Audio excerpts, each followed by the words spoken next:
সন্তান অ্যাডভোকেট আহমেদ আজম খান সাহেবের পক্ষ থেকে আমার পক্ষ থেকে সালাম, আসসালামু আলাইকুম। আসলে গানের মাঝখানে কথা বলা এটা একটা বেয়াদবি। আপনারা সকলেই গান শুনতে এসেছে, আমি কথা বাড়াবো না। সামনে জাতীয় সংসদ নির্বাচন, আপনাদের সন্তান, আপনাদের ভাই, আপনাদের চাচা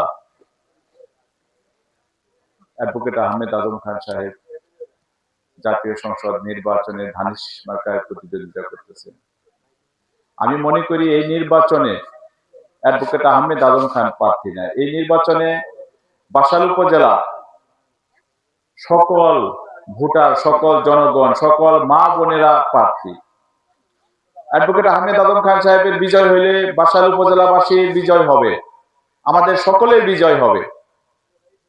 আজকে সখীপুরবাসী জোট বেঁধেছে এই বাসালের সন্তান অ্যাডভোকেট আহমেদ আজম খানের জন্য।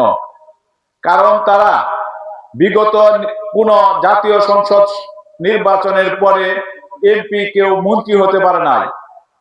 আজকে সামনে যে সুযোগ এসেছে, অ্যাডভোকেট আহমেদ আজম খান সাহেবরে আমরা যদি এমপি বানাতে পারি তাহলে মন্ত্রী পাবে। সেই কারণেই এবং উন্নয়নের জন্য অ্যাডভোকেট আহমেদ আজম খানের জন্য সখীপুরবাসী ঐক্যবদ্ধ হয়েছে।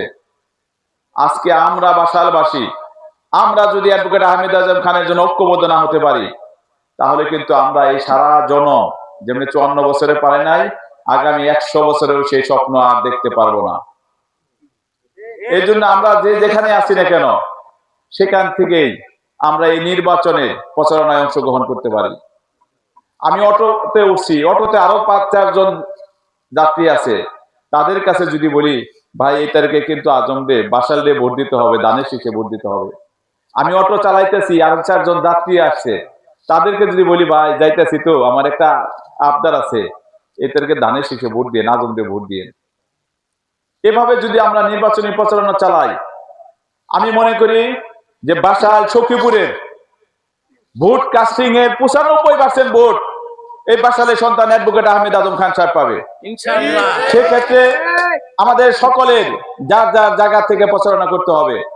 আর একটা জিনিস, সেটা হচ্ছে পুরুষ এবং মহিলা ভোটার, আমাদের চাইতে মা বোনেরা ভোটারের সংখ্যায় বেশি। আমি যেমনি ভোট দিব, আমার পরিবারে যারা আছে তাদেরকেও বলতে হবে যে বাসালের সন্তান নির্বাচনে অংশগ্রহণ করছে অ্যাডভোকেট আহমেদ আজম খান, এই তারিখে কিন্তু অন্য যে কেউ ভোট চাইলে ভোট কিন্তু দেওয়া যাবে না, আমাদের সন্তানকে দিতে হবে, অ্যাডভোকেট আহমেদ আজম খানকে দিতে হবে। এভাবে যদি আমাদের পরিবারকে আমরা বলে রাখি তাহলে কিন্তু অন্য জায়গায় ভোট যাবে না।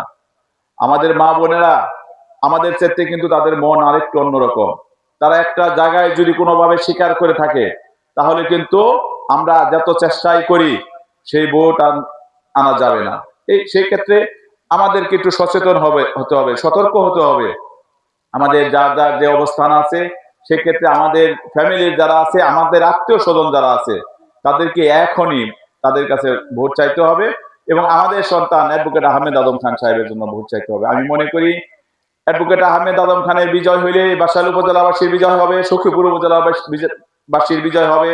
সেই সাথে বিগত দিনে আমরা বাসাইল সখীপুরের 14টা এমপি পাইছি, কিন্তু কোন সময় মন্ত্রী পাই নাই। সেই মন্ত্রীর আকাঙ্ক্ষা বাসাইল সখীপুরবাসী পূরণ হবে এবং সেই ক্ষেত্রে সারা বাংলাদেশের যেরকম অ্যাডভোকেট আহমেদ আজম খান নেতৃত্ব দেয়, আগামী 12 তারিখের পরে আবার আমাদের মাঝে এমপি এবং মন্ত্রী হয়ে বাসাইল সখীপুর তথা সারা বাংলাদেশের নেতৃত্ব দেবে এবং উন্নয়নের জন্য অগ্রণী ভূমিকা পালন করবেন। আমি কথা বাড়াবো না, আমি আপনাদের কাছে অনুরোধ করব, আসুন আমরা সকলেই অ্যাডভোকেট আহমেদ আজম খান হই, আমরা সকলেই যার যার অবস্থান থেকে ভোট প্রার্থনা করি এবং অ্যাডভোকেট আহমেদ আজম খানের বিজয় না, আমাদের সকলের বিজয় হবে। সেই বিজয়ে আমরা সকলেই শরিক হব, এই আহ্বান, এই অনুরোধ রাখি।